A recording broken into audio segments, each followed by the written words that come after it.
Not winning the first game makes it a bit harder for us to get, like, for example, at first place, but I don't think it's like out of limits, and I think anything is possible right now, and best of ones can go both ways, either for the better or for the worse, and we will just have to see how the other games progress.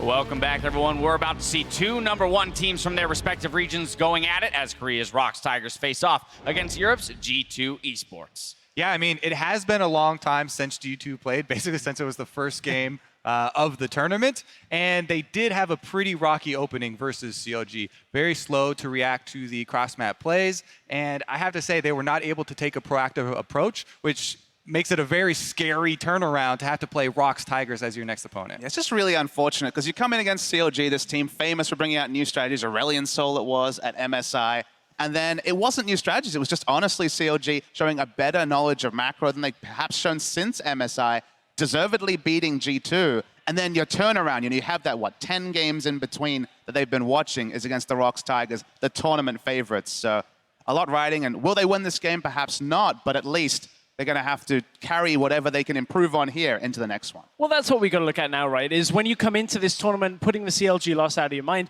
they wouldn't necessarily have expected that this is a certain victory for G2. So already you're kind of looking at it, what can we get from this? What exactly, can we learn when it comes to strategies from teams like the ROX Tigers? But one thing is, they can actually take a bit of a sigh of relief after the last result. The pressure is somewhat back on CLG, and if they get a win in this best of one, it does turn the pressure right back onto the North American squad. I have to say, one of the scariest things for me, if you're looking at it from G2's perspective, going against the Tigers, is the top lane, Smeb. We've been talking about this guy even before the tournament started, and Expect is gonna have his hands full up there. Right, now we talk about, going up against ROX Tigers, possible tournament favorites. I would be nervous. I imagine they're nervous as well that this has to be their rebound game. Has to be the rebound game, but a difficult one to do it in. I'm talking about if they get a big victory here. The difficulty is ROX Tigers are so good at punishing the exact mistakes that G2 were making in the game against CLG. When you look at it, ANX against ROX Tigers day one, ANX started out with a lead. ROX Tigers come back from a deficit, and in 27 minutes, close out the game. When you look at the mistakes G2 are making across the map, ROX Tigers are going to catch them, they're going to punish them, and turn it all around. And one fun storyline just before we get in. We actually have two dual split MVPs here. Trick, of course, double EU LCS MVP, and Smeb in the top lane. That man featured in the opening tease for this tournament. Double MVP for ROX Tigers. All right, well, the teams are ready for picks and bans, so before we head to the casters, I want to get your predictions on this game. So down the line, Stress, starting with you. Who are you going with? Okay, hold on, Stress. Hold on. Okay. We had an EU analyst to my right a couple of days ago on the analyst desk. Had a lot of EU passion. He was really feeling it.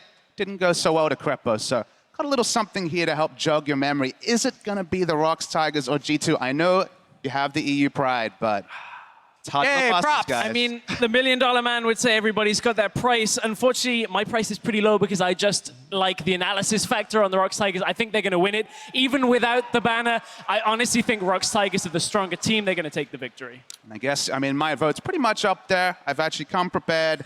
Tigers win is the way I'm going to go. These guys are the favorites for the tournament.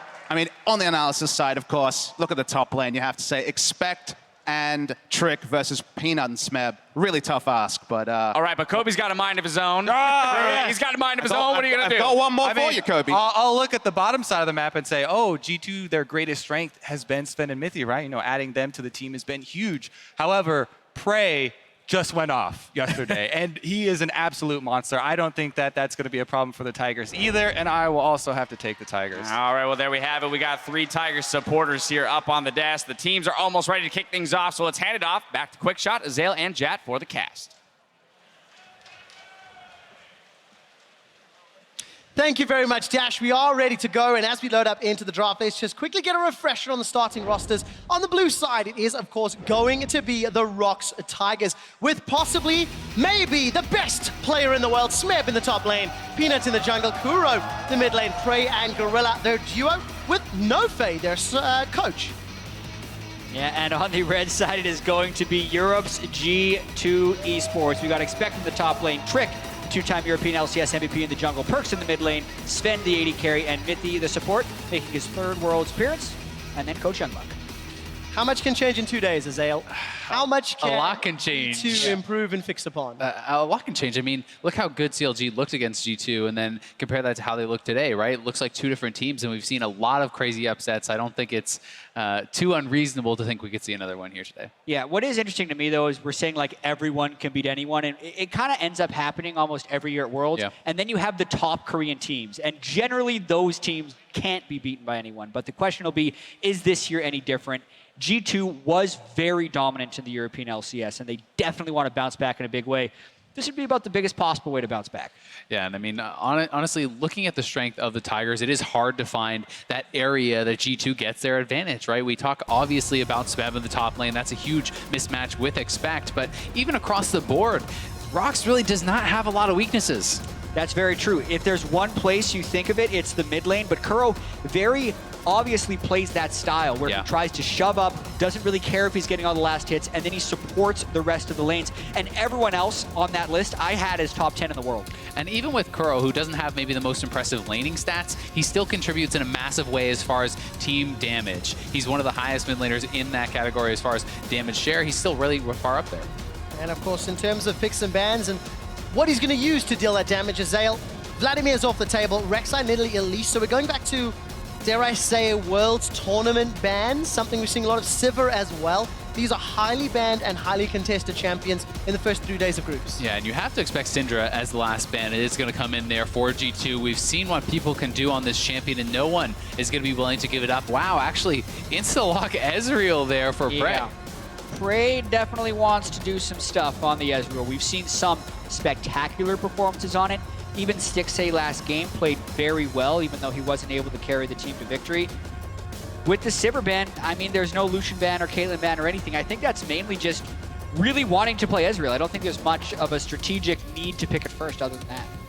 So where does G2 prioritize? They've got 2 picks to play with. The jungle pools hit heavily.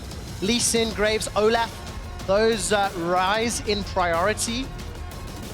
And of course, with Vlad and Syndra off the table, what are we going to see Kuro and Perkz running in the mid lane? Reminder that Aurelion Sol will remain disabled for day 3 here of groups. And I would like to see Trick get something very aggressive, see if he can try to take over this game. He is one of the best junglers in the world himself, very strong player. And, you know, Peanut is known as a super aggressive jungler. If you can get an edge there, maybe that's something that you can make happen. But wow, already going to lock in the Karma and the Nami. So that is going to be a mid lane Nami you have to expect. Yes, it is possible that it could be Flex top, but that is super rare. It's something you see more only in like solo queue and stuff. I agree. I also feel like it's strange to show. Heavily telegraphing what their team composition is going to be. I now expect Sven on a big carry of some kind like Lucian or Caitlyn, and that almost kind of tells ROX, hey, let's make sure we can kill the AD carry, because immediately they're in kind of a kite back AD carry composition. It's very reminiscent of Sven when he was on Origin. They played these protect the Tristana type compositions, and they may be going back towards that. But traditionally, in a first round of a draft, you would just be picking up something like the Karma to be able to have the ability, hey, it could be support still, it could be mid lane. Telegraphing it like this does kind of really tip their hand, and I'm going to be interested to see what G2 has planned for us here. On the bright side, it's already catching us by surprise and off guard. If it caught ROX off guard, they had 60 seconds to decide what to lock in, and they have decided on the Malzahar and Soraka. So again, control, you've got some heal. What do you think of that, Jets? It's a lot of control and kite back, but it's not lane dominant at all. No. I would say Malzahar, while he can shove up lanes, loses a lot of the matchups early on in the game. The Ezreal Soraka is not going to have lane pressure against Nami plus X for most cases, so I'm a little concerned for ROX's draft early. You have to say, though, Kuro has not been that super lane-dominant guy, and Malzahar is someone who can be pretty effective without, you know, completely taking over lane. You're relatively safe with that Void Shift, and you can play that kind of conservative style and be able to pick up farm later. Once you have enough levels and once you have a couple items, you can clear out those waves very, very easily, and would be something special to see Perkz take a risk with an assassin, see if he could get some sort of pick like that, but it's not going to be the case. No, definitely not. Whoa. Olaf is what? Trick will be running, and the AD carry is Jhin, so not really what we were expecting with not at all. Karma Nami. I was really expecting Lucian or Caitlyn in this situation, but I will say Jhin is good against Soraka in team fights. and that the Karma and the Nami can still be used to speed up Trick in the jungle. So that part of it makes sense. One thing I am a little bit concerned about, though, is we haven't seen the jungle, we haven't seen the top lane for Smeb and for Peanut yet, and this is not a team that has a lot of damage. If you draft some beefy frontliners for them to try to deal with, where's the damage going to come from to actually kill off these champions? It's a pretty low damage team right now. Obviously, Spec still has his champion left to play, but I am a little bit concerned about how low their damage comp is kind of looking. That's Finn's record on Jhin throughout summer. Not amazing. 4-2. He's already lost the game at Worlds on the champion. 4-3. ROX Tigers, 5 seconds left. Need to lock in their jungler and their top laner. Last second switch, likely going to be Nocturne for the first time at Worlds. Oh, it's going to be Nocturne, and I love this. And it's actually so cool to take this against the Jhin. You can completely shut down his vision during his ultimate, dive backline onto that Jhin when he locks himself into that channel. That, in conjunction with Smeb on this Kennen, has massive backline dive potential, and the backline is very squishy. It's a Jhin, it's the Nami, it's the Karma. All these guys are going to be very susceptible to getting picked off. Kennen, Nocturne going in at exactly the same time, even if you have shields, might be able to just completely obliterate Sven's Jhin. I want to see a full damage Nocturne, because this is actually the pick that can be demolishing towards Jhin players in a lot of situations. It also works very, very well if G2 was saying, hey, we're a little bit low on damage, we'll go split push, which they may be trying to do with a champion like Gnar, because Nocturne collapses on that better than almost anything else. And if G2 does lock in this Gnar, I do worry for them,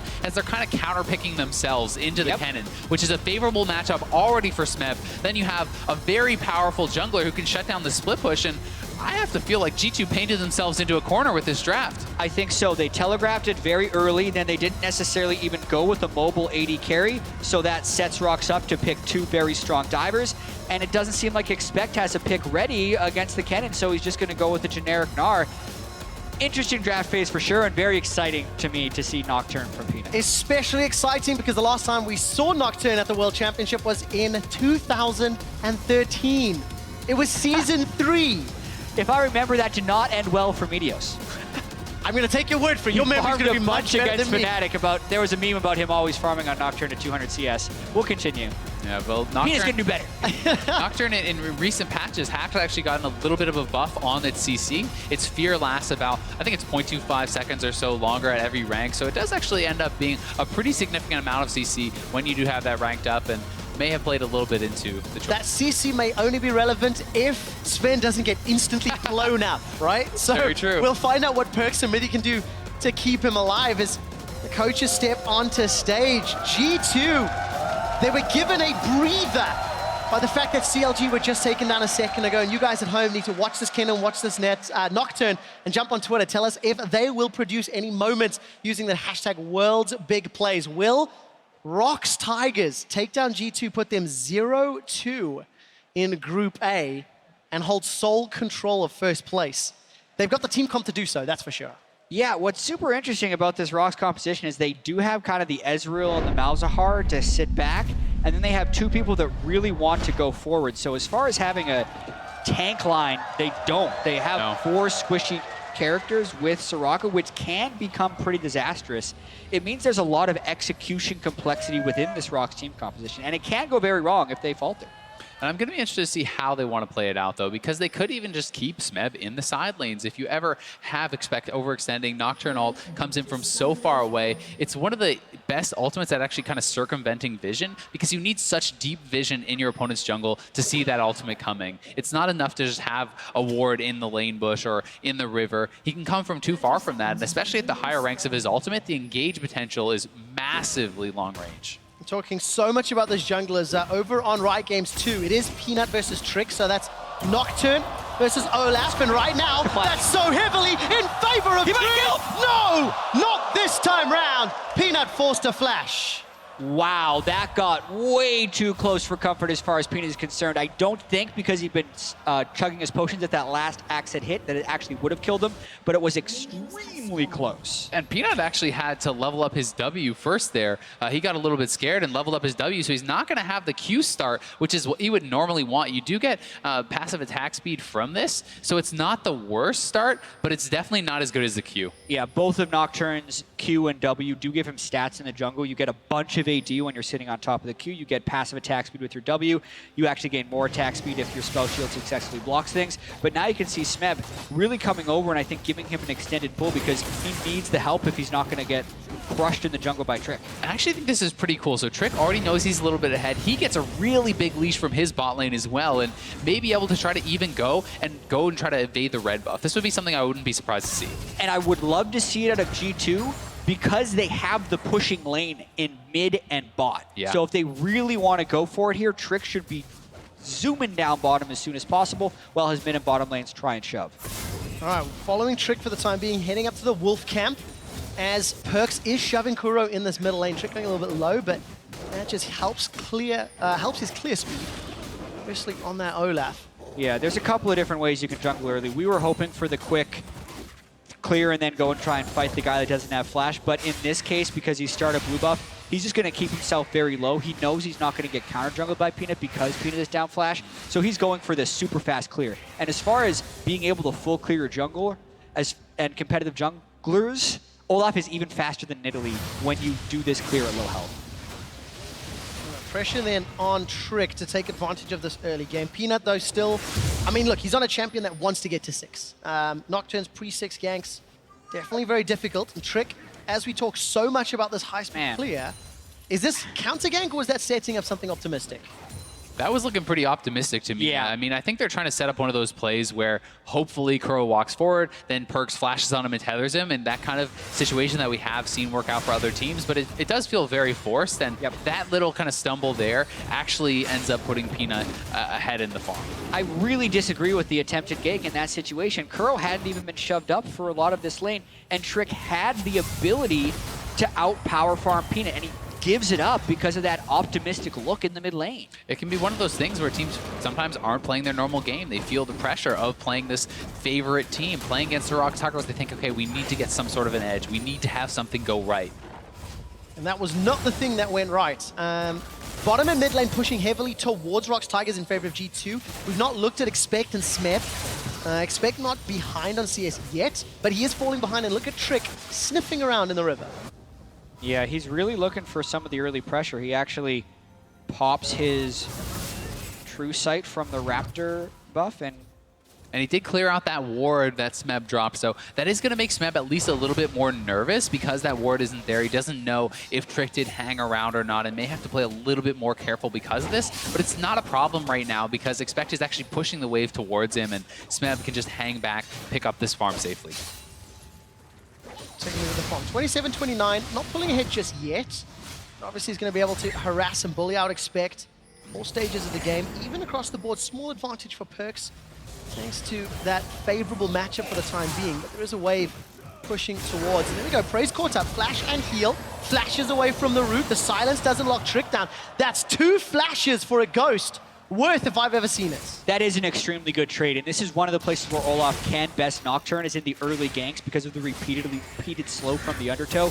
Nice job. He's going to have to make that return. I also love the aggressive trading of the Ghost for those summoners because Ghost is such a lower cooldown, and we have Sven and Mithy both with CC. You have some playmaking ability when that return gank does come in. You can look for things like flash bubbles into that route. And G2 are going to need to do that because they need this composition to stay ahead. Take a look at the bottom lane. Peanut, level 5. Doesn't have Paranoia yet, but there we go. Just started level 5. Gonna need to do a couple more camps before he can get his hands on that ulti and then look for a potential gank. And there's so much tension right now for G2 because of this composition that they've drafted for themselves. They cannot afford to make any mistakes. No, they certainly can. And when Peanut does hit that level 6, it's going to be very key. The first ultimate that you use matters so much in terms of actually starting to snowball, especially if he is going for that full damage Nocturne like you talked about, Jet. Because the cooldown is just really, really long. You must make this first gank work. It's one of those champions where you want to power farm, gank every time your ultimate is up, and making that first one work is key. And it's even better if there can be a lane where the summoner spells have been burned earlier, but currently that's not the case. Smeb does have his CS advantage as expected in the top lane, but then the other lanes are also kind of going as expected. The double flash that got burned in the bottom side is putting Prey and Gorilla on the back foot, and it's also very difficult to gank for Soraka lanes, which does make it a little bit more difficult for Peanut. Oftentimes when we used to see Nocturne picked, way back in 2013, you'd see it with stuff like Ashe in the bottom lane. So you just double ultimate and almost get guaranteed kills. There is no synergy or setup from that bottom side if he wants to gank there. Yeah, and talking about the bottom so heavily, the CS is still in favor of Sven, the wave being pushed towards Sven and Mithy. This time around, Mithy left. Here's the return gank. There's no flashes. No flash, remember. No ghost either, though. Gorilla's going to be the target. Root has to connect. Killer's TV coming in. Gorilla's in trouble. First blood picked up by Mithy. Teleport was cancelled. And Trick gets a second. G2-0 in their opening game against ROX. Trick comes up huge for G2. He nails the return gank. Sven was on point with the root. This is exactly the kind of start that G2 needed against ROX Tigers. Yeah, such a nice return. We were criticizing Trick a little bit for the very early jungle pathing, and those are a little bit nitpicky, but this was a beautiful gank. He didn't even have to use Ghost. He ganked before it was even up, walked straight through the ward, is undeterred, lands the first undertow. They immediately burst down Gorilla, and they dissuade the teleport from the cannon as well. And it seemed like Prey, he was trying to return damage. He did not expect this much damage to come through on the backside, and Peanut was looking top for Expect, not able to find that ultimate just yet, but they could go for a dive as both ultimates are ready. We'll see if Expect can outplay. Here they go. He's trying to come in. He's going to be too late to the party. Expect flashes away. Maybe Mithy can. The air, the flow, the bubble! Throws up Peanut into the air. Expect's burning down, looking for a boomerang. Duskbringer will not kill him. Now Mithy's looking for more. There's no support. And Mithy knew that was happening. Mithy read that so well, just barely in time he gets there. And we talked about it, how key nailing that first Nocturne gank was. They both pull their flashes, they both pull their ultimates. Expect gets away with just one summoner. And one of the biggest strengths of Mithy's game is his ability to just appear on the map where he's going to mess you up on the other team. And Peanut and Smeb, that's the duo. That's why they picked that combo, because they think they can just straight up turret dive. Trick had just been bottom. They didn't expect him to be there, but Mithy shows up in the nick of time. Yeah, Aframu had talked about it in those features. He's so worried every time Mithy disappears off the map. You never know where this guy is going to show up, and ROX certainly did not expect him to be showing up in the top lane. So a lot of credit to Mithy, because it was ironic that his back timing against CLG started the snowball that cost them the game. This time around, stopped the snowball that ROX were looking to set up. Taking a look at Trick, 1 kill, 1 assist. He's got those Lucy boots, got himself a early Sightstone as well. So very clear game plan in controlling the map here for G2. And I love the Sightstone specifically against the Nocturne pick, because we talked about how important vision control, and specifically deep vision control, is against this Nocturne. You need to ward him out, similar to Rengar, before he actually makes the move with his ultimate, when he's at his camps. This is an opportunity for G2. There's no flash on Smeb. Oh, the second connect comes down, and Smeb is just shut down where he stands. And no one expects the Trick gank top lane for Expect, because he has been a punching bag for much of the regular season for G2. Trick, though, with his Ghost, knowing that Smeb had previously overcommitted on a dive, times it just right, 10 seconds before Smeb's ultimate is going to be coming up, and they get the clean gank. And Trick is just on fire, and now they're looking for Kuro. Will they go for the dive? Oh, not this time around. No QSS for Perks. Ragnarok was available for Trick, opts out of that particular moment. Good bubble onto Prey, deadly flourish. Roots Prey down, but Sven decides to hold on to the curtain call. And what's happening in the early game is almost the worst case scenario for the ROX Tigers. When they picked this composition, we did comment that they have losing lanes in the mid and the bottom side, and they picked a jungler who doesn't have early pressure. But then, when the jungler exceeded into the mid game, the ganks failed, and that's actually when the game started to go away. So the one lane they were trying to get ganks for didn't work, and the other 2 lanes are getting punished. I mean, this is the best top laner. A lot of people are saying the best laner in the whole world, Smeb, and he's actually losing to Expect right now as far as that assist losing goes. To G2. Yes, losing to G2, Yeah. that is fair to say. But either way, Trick really having an incredible start in this game, and we've seen the ability for Olaf to snowball the first hitting gang. So much damage. Perks should not be able to get away. The unspeakable horror roots him in place, and ROX easily pick up their first kill. Yeah, ROX does not have gank assist in the bottom lane, but they do in the mid and the top lane. And a QSS who need to be picked up quite early if they want to prevent that gank from working. Kuro did use both summoners to close Perks down, and this is Peanut trying to get back into the game. It is very important that he did get that second gank off, but Trick making his return to the top lane. We'll see if he can actually sneak in here. I think he's far enough away from those minions, hasn't been pinged out, and they may look to repeat a dive, knowing that Nocturne doesn't have the ultimate available for some sort of a counter gank. they could look for it. Yep, generally the play for Nocturne is get your gank, power farm the jungle, gank again, so it is a generally safe assumption if they wanted to go for something aggressive here. But it is a Kennen with his ultimate, and they're just 2 level 8s, so it would be incredibly risky. No Mega Gnar either. Expect's got to get that Gnar bar up, but if Smeb walks into Trick, oh, that missed, he does not know. Oh, well, there's the trick indeed. Slicing Maelstrom does not interrupt Ragnarok. Smeb gets the wish, but it will not help. Another for G2. This guy is just on fire. Trick is taking over this game. 2-0-2, right place, right time. Everything is going right for him. And that is why Trick is the 2-time European MVP for 2016. When he is on fire, he really takes control of the game at 2-0-2. Goes up against Smeb, the 2-time MVP in LCK, says, I'm the real MVP. Come on, man. Going for it. But let's be honest, anyone can still win this game. It's 3,000 gold to 12 minutes, which is a huge game for G2. And it would be a spectacular opportunity to make everyone in this group 1 win, 1 loss. Really would, and G2 pushing heavily here on the bot side would love to be able to get that first turret. Well, a lot of damage onto Gorilla as the Aqua Prison connects.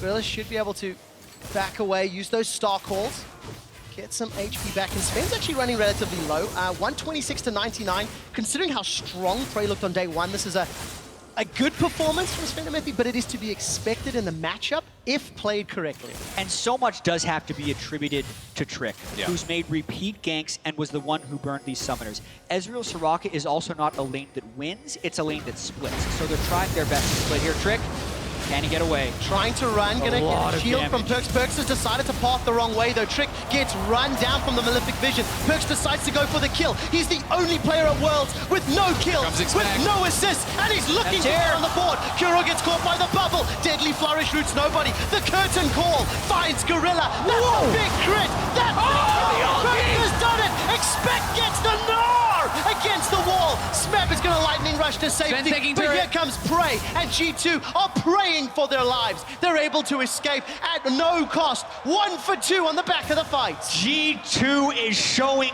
up on day 2 to try and take down the ROX Tigers. 3,000 gold now at 14 minutes. Yeah, and Trick, it looks like a pretty crazy play here.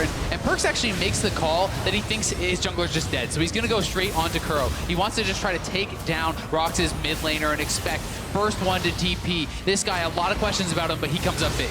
And it's also about who's first to roam. Mithi made it here first and nearly kills Kuro, but then watch the damage that comes through right here. The empowered Q there from Perkz does hit. Expect nearly gets the 3-man stun. Smeb and Peanut didn't quite collide with the wall, so they couldn't close down those kills. And it gets a little bit dicey here as Prey finally arrived, but at the end of the day, it is a 2-for-1. You have to summarize the game. 15 minutes in, 3,000 gold lead, 4-kill advantage, and this could be tower first blood as well. Sven and Mithi, no contest. This will extend their gold lead even further. Flying the EULCS G2 logo high as they do secure tower first blood as well. And Sven actually got the solo gold there. The 650 popped up on his head, so all that gold being funneled into their AD carry, and you've got to say, things getting a little bit nerve-wracking here for ROX Tigers, especially if you look in the top lane, Kennen, it's an early kind of lane counter or whatever, but at this point, Expect is looking great. If he picks up some MR, he can start to take over this lane. Absolutely, the Frozen Mallet Gnar can beat anyone. The Kennen's an early lane matchup, but with the Frozen Mallet and MR, it can go that way. And just from an overall perspective, ROX are the prohibitive favorites for this tournament. The #1 seed from Korea, the 2-time MVP in Smeb, heralded by many as and myself as the best player in the world coming into this tournament. They go for Sven though. Oh, Sven's in so much trouble. Survives for a few seconds, but simply not long enough. ROX another easy kill. And to continue on that point, this is their game plan. It's Peanut going off. He's successfully getting these gank kills with the Malzahar and never count the ROX Tigers out of the game. Even before they became an early game juggernaut with the acquisition of Peanut, they were able to come back from massive gold discrepancies in the LCK and on the world stage. So this is a tough one to close out if you're G2. 3,000, 4,000 gold is a great start, but I'm still excited for the rest of this game. Certainly, and this is how they've got to do it. Just keep making those Nocturne ultimates count. Every single time that comes up, they want to get a kill, and where it can go really bad for them if G2 actually can counteract that, if they can be in the right place at the right time, anticipate those ganks, and start to shut them down, that's where they can really start to outpace the ROX Tigers. And in that case, I really like the Nami pick, because you're going to have Kennen and Nocturne flying in And if you can cut off the rest of the ROX Tigers with the Nami ultimate, then Perkz can get his shields going, they can get the damage through, and they can counter-engage extremely well. I need those shields to be very important. Sven has gone for an early QSS. Not uncommon against Malzahar's. Very, very important. And of course, any of the stuns that can't come down from Smeb's cannon. Specifically, I like the QSS from Sven. I also want to see Perkz finish it almost yesterday, because when you have a gold lead, you have the luxury to get the QSS. They're already playing with the stronger jungler who's in a bit of a power spike if he's able to get his ganks off. And if your squishies get QSSs, you can eliminate the ganks from Peanut, which is the way ROX can get back in the game. And while ROX is a pretty strong team from behind, they're actually 5 and 6 when behind at 15 minutes, which is pretty solid. This is the biggest lead disadvantage they've ever been at. And that's what Perkz needed, the QSS. He manages to survive because ROX don't commit. Paranoia's available. Peanut, does he want to pull the trigger? The answer for now is no. G2 maintain control. Expect's going to shut down the tower in the top lane, and no contest will come out there. And to clarify that, this is the biggest disadvantage ROX has been at the entire summer, including playoffs, at 15 minutes. So a big lead for G2. And I think Curl made a pretty big mistake right there. Peanut's ultimate wasn't off of cooldown when he pressed the Malzahar ultimate. They were hoping for another combo onto Perkz, but they didn't time their spells. He needed to wait about another 3 seconds before that happened. And now that gank cycle has been broken. It's much harder for them to do a Kennen and Nocturne ultimate onto Expect, as Expect is getting more and more magic resistance as well as tenacity. The gank might not even work if they do it there. Really, Perkz was the last guy they could have done it to, and they waste the Malzahar ult.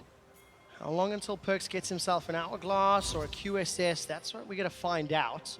Got himself the Nidisi Large Rod and an Amp Tome. Perkz backs away from the lane as Prey looks to push the minions into that bottom outer turret and peel away himself. But we're approaching 20 minutes, and G2 have got a substantial lead going into the mid game. They certainly do, and traditionally a lot of Karmas love Deathcap second, especially with his supportive role to buff up the shields, but he may elect to go for the Rylai's. We saw some of that yesterday, have a little bit more tankiness, a little bit more survivability from those Malzahar ultis and those Nocturne ultis.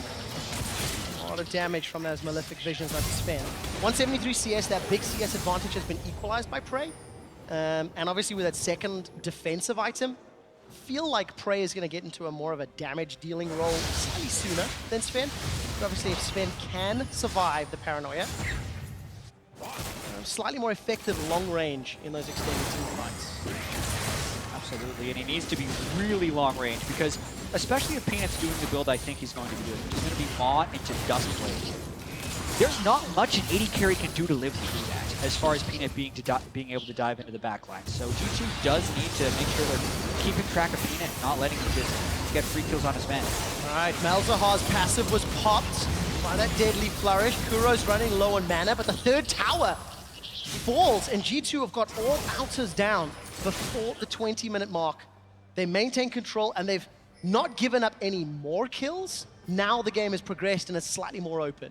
Yeah, but a lot of this credit has to go to the fact that G2 has controlled the side lane waves so well. They brought the double TP here, and they're being able to force people like Prey to answer that bot lane wave that was pushed in, and that gives them the advantage, the inside track on these mid lane turrets, and we'll see if they're going to be able to use that split push well throughout the rest of the game, because it is very scary to do it against the Nocturne, one of the best champions at really kind of closing that gap and picking off people who step a little bit too low.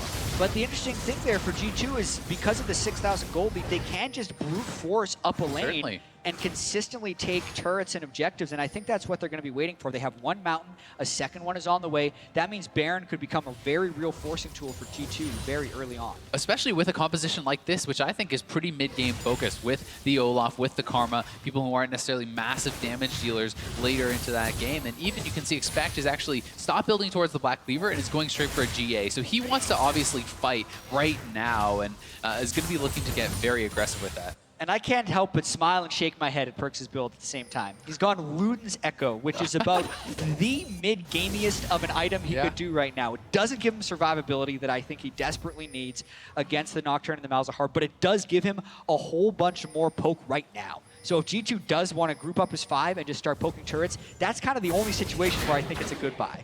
Feels like they've done that though, because they grouped up fairly heavily in the mid lane, and as it stands, G2 now have to try fend off this bottom lane. Mickey and Sven are in the mid, and Mithy's now starting to roam. Yeah, and they're going to look for Perks here. Peanut is sitting back. I'm not sure if he has been spotted out, but Mithy moving down. They may look for Perks right now. Oh, there's the paranoia. Perks is dead before anybody from G2 can arrive. The call is run away as G2 starts to back out. Smeb starts to recall. Mountain Dragon is possible, but look at Expect in the top lane. Is there any cross map available? It doesn't feel like it just yet. Yeah, I think G2 should just give this up, allow Expect to try to push for this turret, but that's what you have to respect. You have to respect that long-range engage from the Nocturne. We've talked about it time and time again. It's one of the best champions in the game at shutting down that split push because of that right there. And you have to wonder at 21 minutes why they're split pushing with their Karma in the bottom lane without a QSS. That is a very silly play by G2 to be making when they're in a position to just brute force and just beat the ROX Tigers by grouping. That said, they get a turret top lane. It's a turret for a kill. It's an advantageous trade for them. ROX spent the ultimates. They even spent a summoner or two there. So it actually ends up being pretty good for G2. Kill plus Mountain Drake. How important could that be? Are they just gonna go? They want to go. Oh, wow. Ezreal ultimate just scouted before they had started it, so they're thinking they can rush it down. This is dangerous. But ROX is coming here right now. They have Kennen ultimate and a Malzahar. They're There's peeling. no paranoia, but Gorilla's going to get dropped. He's already dead. Look at the slicing maelstrom. G2 are locked up, but Smeb is down. Kuro gets rooted in place, and it's a double kill for Perks. Prey is caught by an Aqua Prison. He manages to back away safely, and G2 turn towards Baron. And that is how you use your mid-game gold lead. They group up, they dare the ROX Tigers to come towards them, and they peel completely as a unit. Now it's on Peanut to try and steal. His ultimate is up in about 10 seconds. Yeah, I think he's going to look for it. They don't want to fall this far behind. Prey's going in. Will he try for the steal? Peanut's going low on that. Trick went so low. He can kill Trick. Stop. Peanut's going for the 50-50. G2 on low. A flash in from Peanut. It's secured. The ROX Tigers get the Baron. They get a kill, and they manage to get out. Prey's not done. That's a double. Sven's in trouble. Sven's trying to run. Flash away from Mithy. Sven's running for his life. He should be able to get to safety. Not if Prey has anything to say about it. One tower. Two. Sven's got no mana for a flourish. And ROX win Baron. When you're swinging for the fences, you're much more likely to strike out. And that was a swing and a miss for G2 right there. They could have just won the fight, and they just fumbled around at the very end of this engagement. Yeah, and here is that fight once again. Sven opening up with the ultimate, quickly realizes he has got to get out of there. That QSS does save him, and the fight starts so well for G2. They're able to take down Smeb. Then a beautiful ulti onto Kuro gets them that second kill, and it looked so good for G2, but you have to think they could have stopped damage on the Baron when Peanut flashed in or turned on him. Anything but this. I mean, it's a 5v2. They need to be able to zone him out. Exactly. You don't actually have to take the Baron. It's nice to be able to get it, but in a 5v2, you can take 2 more kills and then recall at this point. Perks can just speed people up, but they let him flash inside. Way too early. Yeah, well, he actually had smoked as far as I could tell. Trick was just using his E and he was trying to combo it, but Peanut got the smite in afterwards. Great steal by Peanut, but I don't think the opportunity should have been given to him to steal it. Yeah, it should have not at all. And for G2, that was what was supposed to propel them to this early game victory with this mid-game composition, and it may be just what ROX needed to extend this game long enough for them to take it. All right, 5,000 gold difference. Still no towers secured by ROX Tigers, but that will change very shortly. They've got a 4-man stack in the mid lane with Baron. They've got Smeb in the bottom lane, uncontested. He should be able to secure this one. Should be the first, while G2 are pinging and invading the blue side jungle of LCK's #1 seed, the ROX Tigers. That Baron steal, how much time will it buy them? I don't know how long. Smeb has a teleport ward up if G2 wanted to push down the mid lane, so that's why they're quickly backing away, because they hadn't actually got rid of the vision control. And I think it's actually going to buy a lot of time, and it gives Peanut time to get up towards the Dusk Blade, and it gives time for Prey to build towards the Blade of the Rune. The game is very much equalizing now after that Baron steal. And if the game is equalizing, looking at the team compositions, is there a point where Sven could potentially survive the all-in? Because that's a lot of damage from Peanut. BF sword after more, and Warrior won't get the chance to find out because Trick is running down on ROX. Here comes Expect. Coming in from Smeb. Gorilla is making so much damage. He's already down. Smeb has got one back though onto Mithy. Sven and Perks stay alive for a few seconds. Trick is looking for more. Expect will not be able to get the boulder toss onto anybody else. It's a 2-for-1. Trick is looking for Peanut. Is going to get taken down. will not get the kill. That's a 1 for 3 after G2 started the fight. And it all falls apart for G2. It's looking so bad for them now as ROX is going to be able to pick up at least one turret here, maybe a second, and Prey was just completely ignored in that fight. They're chasing after the Soraka, taking so much time to take it down, and yes, they eventually kill off Gorilla, but the carries are untouched. And it's actually the type of fight that ROX wants with this composition. They want to be able to play back with the Soraka while still having their team diving. The teleport in with the Gnar and go for this, but I'm trying to figure out how Expect takes so long to get into the fight here. They do kill Gorilla, but it's all about Smeb in the backside. Through an exhaust, he kills Mithy. That's the Proto Belt point blank you can get with Ken. And Sven then gets zoned out by Zonia's. Prey is still double buffed because Trick and Expect didn't have as clean of a dive on the other side. Prey can just come back down and clean up the kills. Yeah, there was just no chance for G2 to take out Prey at the end of that fight. He had the double buffs, he's full health, and Sven cannot duel up against that guy. Yeah, and look at the smiles on the ROX Tigers right now. They're like, man, we were down so much in this game, but now we're going to win. I feel like that's the way they are thinking right now because they've had so many successful plays in a row, and specifically that last fight means they're getting to the item timings they need to succeed. And their team composition truly, truly Goomba stomps the backline of G2 because you saw in the previous fights, admittedly, there was no front line for G2 because they were trying to dive as well. The do dive combo of ROX proved superior to close this goal. It's now a 1,000 gold game, which is nearly insignificant at this stage. Yeah, and so much of the team fighting is going to come down to Mithy and Perks actually having really good positioning, being able to stay close enough that they're not blocked out by the paranoia from Nocturne, and far enough away from each other that they're not all getting AoE'd by Kennen. So it's this difficult balance because they need to be able to protect each other. It's kind of this 1-2 combo where they need to shield and CC and heal, and they all need to be this squad that's together in order to do that. Currently stacked up together. No teleport for Smeb. They're looking for Smeb. They really want him. He has flash. Ghosted up. Slicing Maelstrom is available. Nocturne is used to deny vision. He's on Sven. There's the split. Sven's in trouble. He's managed to kite around. True shot for doesn't connect. Peanuts it out. Expect has found Gorilla. That's 2 kills for G2. Curtain caller to Smeb. That will get the kill. 3 kills to G2 and 40-second death timers. Where do they focus their energies? With their backs once again against the wall, G2 really came up with a beautiful idea for a fight there. They desync ROX's engage and are able to group while the dive is happening, which allows them to successfully peel it. Now they've killed 3 and can get a bunch of objectives. And this time it's Expect zoning off that back line. He's the one pushing in there, and he gets a kill on Gorilla, and G2 are pushing down here in the bot lane. They're going to take this tier 2. At 13 minutes, G2 take the 5th tower of the game, extend the gold once more, and look like they'll go for the dragon. This should be uncontested. Baron's up in a minute, but as it stands, G2 still on a knife's edge. Yes, they are once again in the lead, but truthfully, it is not like it's commanding or game-winning just yet. And here's the engage, full commitment, Karma speed up, Nami buff for the speed up, Ghost already popped right in there to Smeb, and Sven does a great job kiting away, getting protected, but he will not have his flash for the next fight. Exactly. Luckily, they were also able to burn the flash of Smeb and Peanuts, so at least it is synced. We're also in a pause, unfortunately, right after this one, so we're going to have to take a deep breath 29 minutes into the game. It's been a bit of a wild one. Oh, yes. I would say.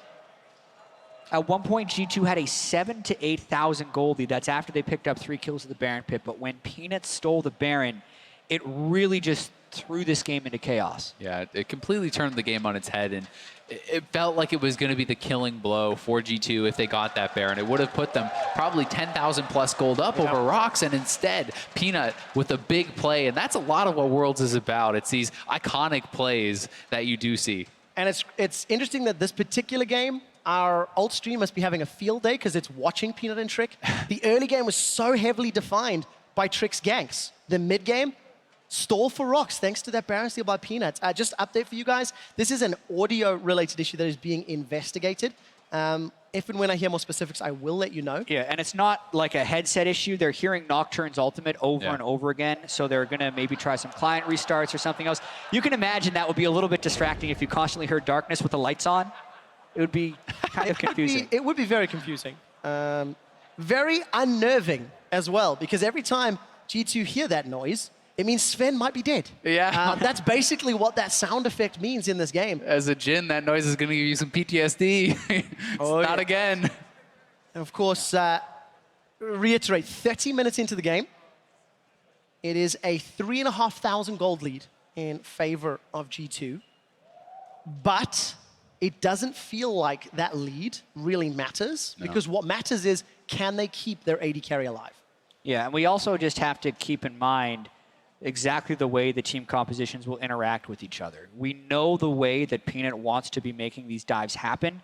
He's a full damage Nocturne. He has a spell shield that blocks one spell and lasts 1.5 seconds. Yeah. So there's very small windows with which for him to do work. The way it will work is if G2 are too spread out. So they have to be incredibly careful to do the right thing, because at the same time, the Kennen wants them to stay together, which is why they work so well in tandem as dive buddies, and why that gank earlier when Strick was able to run down bottom lane with the rest of the team, which desynced the Kennen the Nocturne, was so effective. Yeah, it really was. And it's so difficult to play into that Nocturne because he's flying in with the ultimate and it becomes this mind game. You want to exhaust him right away to avoid your AD carry from not dying instantly, but if you exhaust into the spell shield, it's pretty bad. He can actually absorb that, so you want to be able to knock that off. You want to be able to land the CC, and it's a fast sequence of abilities that Mithy is going to have to be able to do to kind of keep his AD carry alive. Mithy has disconnected and reconnected. You can see on screen they're working through the paranoia. That is the current audio repeat that is happening in game. And if we just step back and theorize for a second, if G2 are able to win today, we will have every single team in this group with a 1-1 win-loss record. Yeah, and I was thinking after the COG game happened with Albus Nox Luna, we're thinking wildcard team has been getting thrown around as kind of a derogatory term so much. And there was even a comment I read like, guess what, joke's on you, there's 3 wildcard teams in this group. Well, if G2 then beats ROX Tigers, like, yeah, there's a lot of wildcards in this group in a sense that anything can happen. Yeah.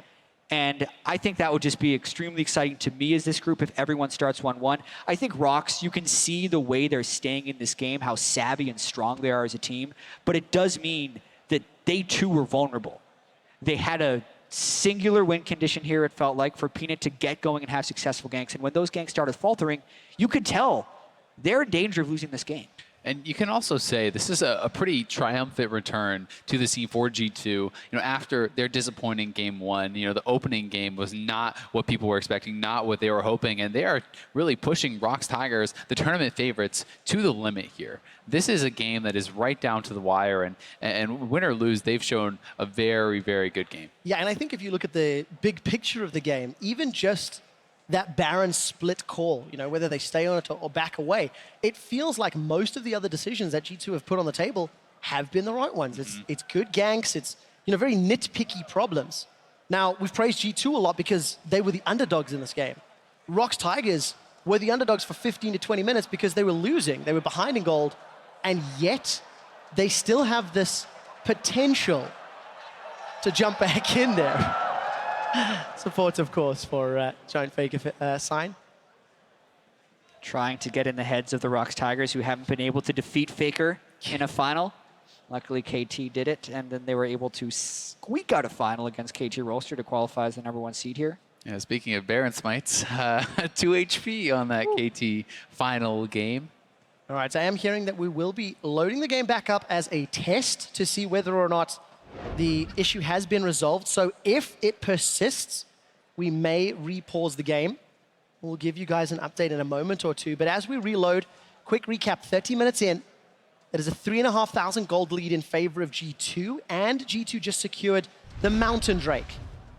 After successfully pushing down the bottom lane, it appears to be fine. Yeah, no pause yet. Thank goodness we've been able to resolve this issue, because this has been such a good game up until this point. 30 minutes in. Baron control looks like it's ceding over to ROX Tigers, though, after G2 takes that. So with it up in 15 seconds, this could get very dangerous for G2. I have to figure out where that goes. Vision, for the time being, is in favor of ROX Tigers. Heavily around that pit. And in actual fact, very good defensive vision in their red jungle quadrant as well. So G2 got to be very cautious when they go in. Smith teleport will be up shortly. And that has been the game-changing ability. Teleport, Slicing Maelstrom, plus Paranoia, and that's why that giant gold graph has swung back in favor of us. And G2 are paying a lot of respect to this engage, to the fact they don't have vision control. That's why they're moving as a 4-man squad to regain it. They know that any solo player could easily get picked off here and cost them the Baron and subsequently the game. So even Expect is going to have to be very, very careful as this tanky Gnar in the bottom. Look at the items really quickly.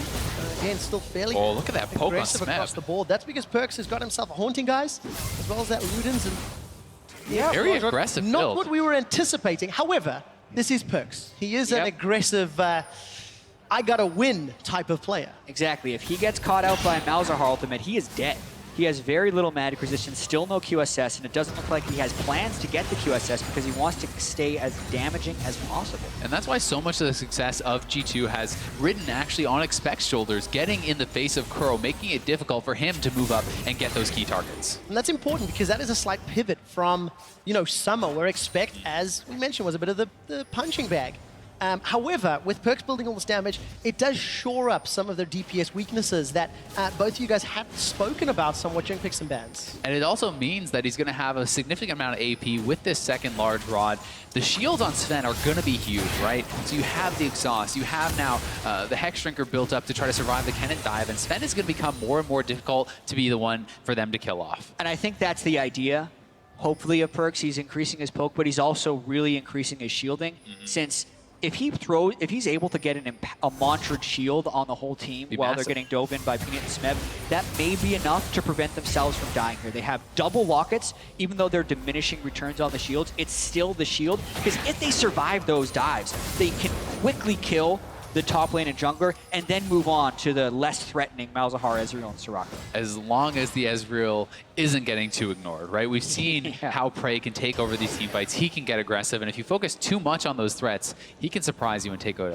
3, 1, and 2. Got himself 4 DPS items. Got a little bit of room to grow as Expect with that GA is continuing to push out this bottom wave. Gonna go toe-to-toe with Smeb. Teleports are matched, and G2 are pushing in for some vision challenge around the Baron.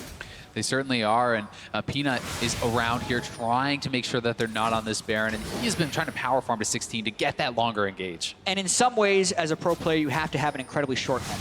Baron did not go well last time for G2, but it is also the way, if they want to win this game, that they have to win this game. They have double Mountain Drakes. It speaks to their strengths of being able to burst down the Baron, and they're hoping to get ROX to pull out. Gets rooted, they're going!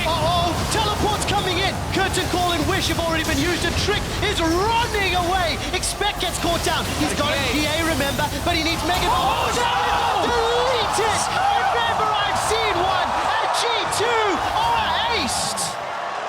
The best timing I may have ever seen on a Kennen ultimate. That was insane. The best top laner in the world, Smeb, takes over the team fight, solo winning it for them, and he may have just won ROX Tigers the game. I saw the idea for what G2 wanted to do there. They caught Gorilla early on, but then at that point, the damage of Kuro and Prey were too much for Trick to ignore, and he started having to peel back. But specifically, the patience of Smeb to just catch everyone on G2 so grouped up. Game-changing. Yeah, completely game-changing, and the fight actually started so well. It was even Peanut having to ult onto Trick, and he actually flashed into a bubble from Mithy, as you'll see here. It looked like things were really going well. Look at him flashback right into that bubble. Expect is getting taken down, but you would think they would have the chance, and then they group up. Look at it. The Protobell hits all 4, just deletes the entire G2 team. And in the meantime, G2 has picked up the Baron and really gotten a hold of this game. And those plays obviously don't happen in a vacuum. ROX had baited G2 in a little bit. G2 was disrespecting the Kennen right there. They need to find a way to desync the engages of Smeb and Peanut. And by the way, that kill was before he picked up his Rabadon's death cap. Yeah, it's gonna hurt. So those shields, those lockets, They were probably killed not going to so have a matter. quickly, they weren't able to use them in that scenario. And that's the balance, right? You have to be together as a squad to deal with the Nocturne ultimate, but you have to keep Trick. track of the Kennen. Yep, Trick Trick. is where he should not be. Oh, He no. should not be. Ghost and Ragnarok's available. Throws down the Ghost already. And then Ragnarok's to get away from that fear. Unspeakable horrors have been done to G2 in the form of a Smeb engage. And now G2 massively, massively behind. Their base is open. They've got Baron to deal with. GA to get through on Peanuts. ROX are even going to take this Elder Dragon away, deny that to G2, amplify the damage they could deal, although actually not going to commit to it just yet. Elder still does take quite some time to take down, and they don't want to do anything too risky. They want those waves to be pushed up, get eyes on G2, and now they move right over onto it. Yeah, nice patience when doing the Elder Drake. It takes a very long time to kill, but it does not do that much damage. So, oh, no, they also Trick's get gone. Trick is in so much trouble. Remember, no Ragnarok from the engage down bottom. He just gets popped. Here comes Smeb looking for more. Smeb's got a flash available. He's going to proto belt forward. Mythy gets chunked down. Almost gets 2 shots. Continues to run away. Very good bubble. Roots onto Smeb. Can't chase further, but this will allow the inhibitor to get taken uncontested. Elder Dragon, Baron, Inhibitor. There's nothing left to take. And look at that massive wave in the top lane. ROX has prepped this. They have both these buffs of the Baron buff and the Elder Dragon. It's going to be so tough for G2 to really contest this push. Especially when you consider that Smeb still has flash, and multiple flashes were burned in retreat there by G2. Trick will respawn, but most likely will not be able to even save their second inhibitor. It would almost seem impossible for G2 to hold this inhibitor turret. Trick is coming back up, though. We'll see if they decide to make their stand here. Sven has his ultimate. Will they look for the fight? They've got to get through so much HP. Inhibitors being focused. Tricks on the front line. Ghost not available. Root from the Deadly Flourish finds nobody. And ROX easily knock over a second inhibitor. G2's bottom wave is pushing away from them, so that will buy some time. But truthfully, there's nothing holding them. ROX back, rather. Yeah, and the added problem here for G2 is with their mid-game team composition, they have pretty poor late-game super minion wave clear. There's no Sivir or Azir or Malzahar here that can really take these minions down easily, and there'll be 2 waves of super minions crashing into their base while ROX pushes up the 3rd wave. And here they come. It's such a good turnaround from ROX. At the beginning of the game, we said, #world big plays. I think that is the best play I've seen yet in the 3 days worth of games. Just such a game-changing move. Smeb waited for his time. Allows ROX to take their 8th tower and look now for their 3rd inhibitor. And Expect is basing pretty late here. They're going to go for the ult. He's TPing in. Paranoia to deny the vision. Isn't going to follow it up. So Peanut decides not to engage. Trick throws down the Ragnarok. Smeb gets caught by the travel. Not going to burst him just yet. Expect, I think his teleport was cancelled. He's on cooldown, decides not to follow in. Look at Mythy, he's in trouble. Prey goes forward, he gets dropped down, flashes away. Kuro gets caught by the Aqua Prison. Super minions crashing into the base. Expect is silenced up, takes a Mystic shot. Prey's running low on mana, and with ROX running out of cooldowns and maybe mana bars, they back away. G2 survive, but by such a close margin. ROX playing it very safe. Very tense fight there, and Expect kind of making a bit of a critical mistake. He was not in position to fight with his team, and then he uses his TP, cancels it. Not really sure what happened there, if it was a miscommunication or what, but it could matter a lot in the late game.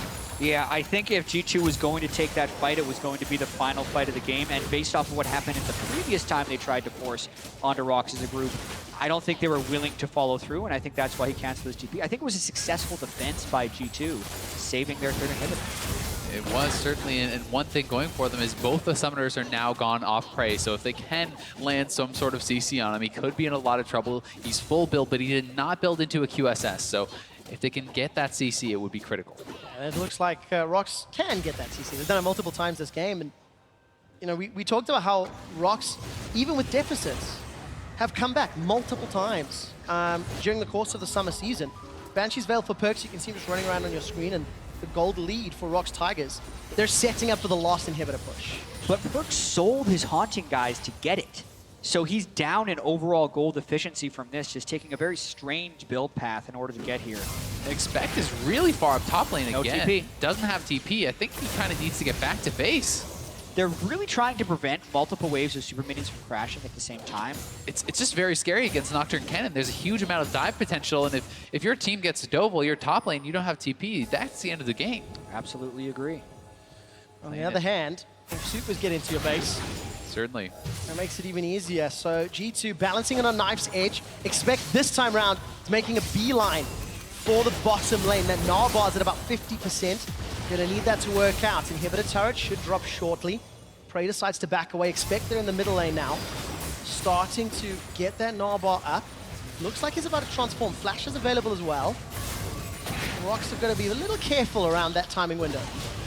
They certainly do, but I just don't think that G2 is in position to actually look for an engage here. And the Gnar will get popped, and ROX can wait this out. Yeah, and finally, Peanut's actually pushing the middle lane to try and get the waves to crash at the right time together.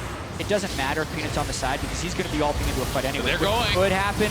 Expect gets caught out. GA still available. Curtain call being fired. Kuro takes 2 of the 4 shots. Fourth one, I think, tags Gorilla. That drops him down to 10%. Wish is still available, but the tower goes. ROX are happy with this. Inhibitor mid lane and top lane will be respawning shortly, but Smith and Kuro and Prey, they don't care. There's the paranoia, denying vision. Inhibitor falls. Expect's got no Mega Gnar. GA still not popped. The target is Prey. The gates are open, and Expect's forced to hop away. Smep's on the back line. He gets dodged around. Hourglass will buy a few more seconds for Gorilla and Kuro to jump in. G2 have got no room for error. Inhibitor's the focus for ROX as Prey is keeping G2 at bay. And despite no kills being secured, the objectives are for the ROX Tigers. Thankfully for G2, though, their top lane inhibitor will be back soon. If they could just hold on a little bit longer, they will still be alive in this game. But with the Baron on the map, it's going to be so tough. So many waves of supers with this Baron buff will be coming in. They were able to dodge out of Smeb's ultimate quite well, but they weren't actually able to kill him at the end of it. They couldn't quite chain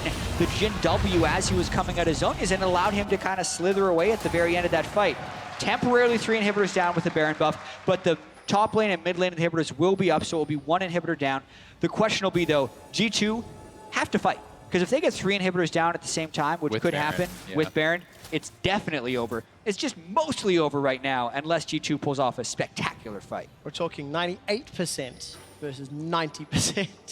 So Which it feels like a matter of time. ROX have got so many tools and they've had so much control. And this game could be so disappointing for G2 if they're closed out in this fashion, just because if we think all the way back to the Baron steal, if Peanut is unsuccessful in that steal, G2 probably gets a 9,000 gold advantage and snowballs the game to victory. But that did not happen. They tried to go too big too quickly, ROX stopped them, and ROX are the ones that are using their advantages properly. If they can run on this push, it's still well-deserved. Yep, and here comes ROX pushing in for that final inhib.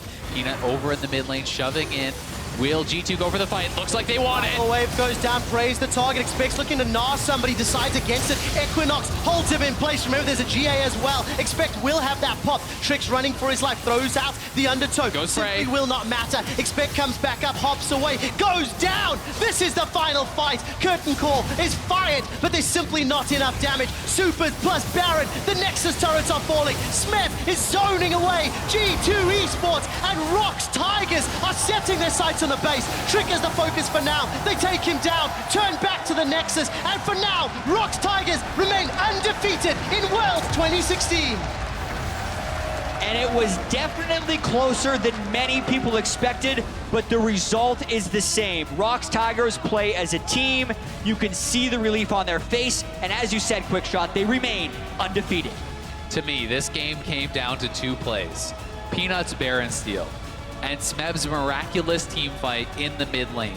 Those 2 plays sealed G2's fate in this game, and without that, with some little tweaks, they could have had this. It was a really, really close match. ROX Tigers was definitely bent but not broken in this game, but they were pushed further than many teams even pushed them in the LCK. The gold deficit they had at 20 minutes is something, it was larger than they'd ever been able to come back from this season. And even the length of the game, it took them 43 minutes and 39 seconds to close out on. That's a very long game for them in Korea. And while that is impressive for ROX, it's equally disappointing for G2. In summer, they were 13-1 when they had a 3,000 or more gold lead. They had more than that lead this game and lost it. For the second time in summer, G2 failed to close it out, and it's those decisions. The Baron call for G2, not peeling, not sticking, and obviously that engage in the mid lane where allowed ROX Tigers back in. Yeah, and I mean, ROX, I think they just had the better late game composition, and because they were able to stall it out with those brilliant plays, it got them to that late game stage where they just had more damage. They had the more consistent team fight, and you could not just run people down as Olaf anymore at this point in the game, and it's kind of just felt like G2's time in that game was over. Yeah, it definitely seemed to be the case. Team composition, it was risky. There was a lot of things that had to go right for G2 in the early game. They managed to pull it off. And I asked how much can change in 2 days. A lot for G2, but this makes their possibilities of getting out of groups significantly harder with a 0-2 record.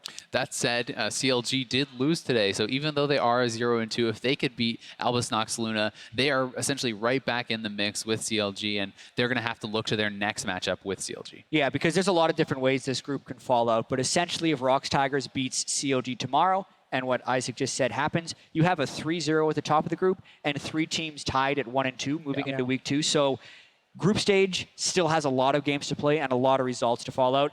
Obviously, they're going to be kicking themselves about not winning this one, but it is promising. This type of loss is better than getting absolutely steamrolled. There's a lot of positives for G2. Expect looked very good. The decision-making was good. Unfortunately, ROX were better on the day, and it's time to head down to Shox, who's joined by the man that turned the entire game around for the Tigers.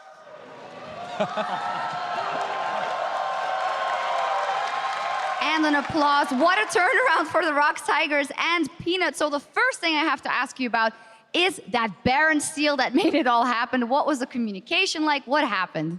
우선 승리를 축하드립니다. 그 승리를 할 수 있게 된 원동력이 아무래도 피넛 선수의 바론 스틸이 아니었나 싶은데요. 바론 스틸 당시에 팀 내부적으로 어떤 얘기 하고 있었고 상황이 어땠었는지 말씀해 주세요. 솔직히 바론 스틸 상황 때 좀 잘 막을 수 있을 줄 알았는데 상대가 생각보다 잘 선택을 해가지고 싸움을 거는 판단을 해가지고 저희가 이제 솔직히 바론을 먹히면 진다는 걸 다 알고 있었나 봐요. 종인이 형이랑 저는. 그래서 그냥 아무 말 없이 바론에서 그냥 피지컬로 했던 것 같아요, 게임. At that time, we thought we could prevent them from hitting the Baron in the first place, but they made a really good decision to pick a fight on us. And after we lost a team fight, we were like, both Prey and I, we knew that this game would be over if they take the Baron. So we were just like silent. We were just like waiting for the best timing. And I think like Prey and I, we just like had to use our own mechanics to steal the Baron. And you did. So you needed that Baron steal. So can you explain to me what happened in the early game for you guys? 그렇게 바론 스틸을 해야 할 만큼 경기가 초반에 매우 불리했는데 경기 초반에 어떻게 상황이 전개되는지 말씀해 주세요. 일단 제가 저희 녹턴 픽을 3, 4픽쯤에 얘기를 꺼내가지고 이제 저희 이미 서포 픽을 소라카로 한 다음 약간 픽도 약간 꼬였던 것 같고 제가 괜히 녹턴 얘기를 꺼냈나 싶었기도 했고 이제 게임이 너무 초반에 답답해서 녹턴이라 그래서 게임이 힘들었던 것 같아요. So I think I picked Nocturne around the 3rd and 4th pick phase, and at that time already our support was Soraka, and overall I think the Nocturne pick didn't work out too well in the early game. Actually, I was kind of regretting that I mentioned Nocturne in the first place. So yeah, I think the Nocturne pick and my own plays made our early game pretty difficult. Yeah, it was intense, but you do have the win. You're looking very good. You're a favorite for the tournament, but your eternal rival from the LCK, SKT, they showed a dominant performance in their first game. FLICKR said that they will be doing good. Does that concern you going into the rest of the tournament? 그지 락스타일 팀이 지금 비록 이제 전승을 하고 있지만 이제 영원한 라이벌인 SKT 팀은 지금 또 첫 경기에서 매우 좋은 경기를 보여주고 있었고 페이커 선수도 이제 인터뷰에서 지금 많이 상황이 나아졌다 LCK 있을 때보다라고 얘기를 했어요. 그래서 이렇게 선전하고 있는 SKT 팀을 보면 어떤 생각이 드시나요? 경기가 되는지. 네, 당연히 경계가 되고요. 역시 SKT라는 생각이 또 한 번 더 들게 되는 것 같아요. 그 경기력을 보고. Like watching SKT play, we just thought that, of course, this is like SKT, like this is their team, and yeah, like they're in our radar. I can imagine that. Well, a long way away for that. A lot of group stage matches left to come. 2-0 so far. Congratulations, Peanut. Great game from the ROX Tigers. Take it away, guys. Thank you very much, Shox. Before we do anything, I think we need to take a moment and appreciate the insanity that was the game that we just witnessed here in this arena. Oh, that was a good one. I love League of Legends. I mean, I'm up for the spicy games, and that one, seriously, it was off the charts on the spicy level. Yeah, you're clinging to that You right gave now this because it almost didn't work out for you. I mean, we all predicted it, Stress, but I think all of us were like But- holding on to our apparel. We weren't sure. What I'll say is I'm just going to put it under the desk. Okay. I still go with them, but G2 put up a much better performance than we expected. Yeah, very much so. All right, well, let's start working through this one step by step. Starting with the early game, Kobe. Trick came up big with a lot of ganks. He definitely did. All right, so this is Nocturne versus Olaf matchup. Olaf definitely wants to make something happen early because Nocturne is trying to farm up. The other thing, to level 6, the other thing is that Nocturne, he wants to gank lanes that already have CC. So Trick knows he's not going to go bottom lane, especially pre-6. So he goes down there twice, burns the flashes with the Ghost the first time, returns for the kills and gets both of them. Such a huge lead. Then he's got this momentum against Smeb in the top lane. What we didn't show here is actually another highlight of Expect escaping the counter gank that Peanut tried to do on the top side, which was just as important. After he escapes that, they know Smeb had no flash also. He does 2 wraparound ganks through the lane, into the side brush, dodging the shurikens so that Smeb didn't know he was there, and absolutely blast both sides of the map in that matchup. And consider how much happened, Kobe, before Nocturne ult was available, and then in between Nocturne ults, the efficiency of those ganks, which needed to be there, was amazing. Really, really good ganks from the Olaf there from Trick. I have to say that there's one small improvement that Peanut actually could have made in the first gank that he did on top side to answer the bottom side gank. With Nocturne, you usually want to use your ult and then pre-flash, expecting that the enemy is going to flash. So as soon as he saw Expect go for the hop into flash, he should immediately flash to keep the tether on the fear. He did not do that. Expect got out with a very good play, and man, it was such a roller coaster after that, because we're not done. I mean, that's the thing, right? After that, it looks like G2's off to the races. It doesn't look like there's any stopping them with the lead that they've built, but then in comes the hero, Peanut, with a huge smite steal off of a lost fight. Exactly. This is the lost fight. I mean, ROX Tigers end up 2 versus 5. Smeb goes in. He gets a couple of people locked down, but it's not enough. Again, Expect is finding his way into the back of the fight. The damage all comes through because, you know, we got a full damage Karma build. Who even needs the utility come out from Perks? And at this point, G2 have a couple of options. They commit to the Baron at first, but it's either pull away and try and deal with the people contesting around the objective, or all in for the Baron, and they kind of 50-50 on it. You can see Perks is trying to zone, Peanut still waiting for his opportunity to get into the Baron pit, and with the low health bars, G2 flip-flopping on the decision-making. It's about Peanut coming around with the flash, and as that drops beneath 720 on the Baron, that was the moment that Trick was looking for. That's what his smite should have secured it with, but late on the play... Kobe's got hands on heads right now. What's going on over there? I mean, jungle smites around Baron like that are the most intense thing in the game. Maybe that's just because I'm a jungler, but the adrenaline is pumping right there. And the small margin of error there was literally Trick waiting for that auto attack. It was 58 health off, trying to combo, because Olaf has true damage. You combo the Reckless Sling plus the Smite. Then you go into easy doing the mind games of, as soon as I Reckless Sling and Peanut sees the animation from the spell, is he going to Smite? Am I baiting out his Smite with that? Because you would expect him to immediately combo those. He's 58 health off. Then he autos. My brain hurts, And Kobe. Peanut deserves so much praise for that. He had the exact perfect smite. Very much so. That was an over 7,000 gold Baron power play as well, so you can see how much it did for them in terms of getting back into the game. But now, Papa Smithy, it's time to revisit the play that showed why Smeb is one of the best players in the world. Here's another look, brought to you by Acer. As you said, the Baron steal was to stop the death sentence, but then we see this fight. So the initiation starts, you're waiting for the cannon ult. The other big takeaway here is when we see that cannon ult rip through so many, holding onto it for so long. But I actually want to get to a bit of a bigger point about the team comms here. Double teleport, but from the Karma against Nocturne. It's very hard to use. It doesn't interact very well with the Nocturne ultimate. If they had had a second exhaust, I think Jat put it best on the desk. They were talking about, okay, if Nocturne goes in, you want to exhaust him, then there's no exhaust for the cannon. So the fact that they didn't have a second exhaust and didn't get much value out of the second teleport, I think was a pretty big issue. And that's the funniest thing, because G2 were getting value out of collapsing mid without the teleport early on. That's exactly how they took the mid tower initially on the outer side. They brought Perks in, and they've had Prey still on the bottom side. There was no way of collapsing. So as you said, not a whole lot of value out of that TP on its own. I have to say, though, biggest takeaway from me, we have to remember G2, huge improvement from their game versus CLG to this game, so the group is definitely still tight. Yeah, we think of the narrative, though, Dash. We were like, okay, they're probably not going to win this game, but they want to show more. They showed so much. They took the world champion favorites right to the line. A Baron steal of all things is the only reason the ROX Tigers are 2-0. Heads should still be held high, but perhaps the head that is highest of them all right now would be Peanut, player of the game. This was not an easy decision to be made, as there were plenty top performers on ROX, but that smite steal, keeping them in the mid game, the most important thing. You can go down the list, but Peanut, his pick as well as his play had a lot of influence. The Nocturne ults allow for the cannon flanks, shut down the Jhin, get the smite steals as well. Peanut was offering so much for the Tigers. The way I look at it, if you call for a Nocturne pick, you force first pick Ezreal, because no one's going to be peeling when you have a Nocturne dive comp. It's all about you, and he was the clutch player on the day. I don't think we have time to get out honorable mentions for everybody else on the team because that game was awesome. It was absolutely insane. Well, we need to go on cooldown as we make way for Group B because up next is the LMS's Flash Wolves versus North America's own Cloud9. Stay with us. Nailed it, boys. 3 as ROX Tigers face off against Europe's G2 Esports.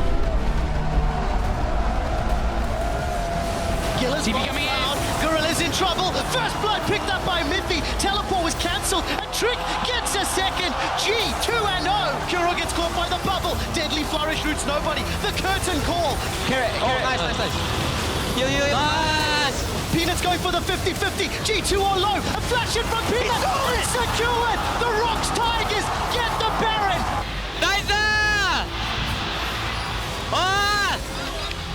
Expect gets caught down. He's got a PA, remember, but he needs Mega. Oh, no! Deleted! Remember, I've seen one, and G2 are aced! ROX Tigers remain undefeated in Worlds 2016.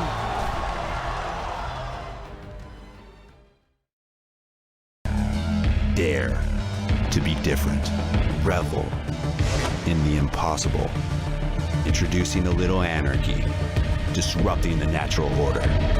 Because a hero lies in all of us. Nothing is beyond your reach.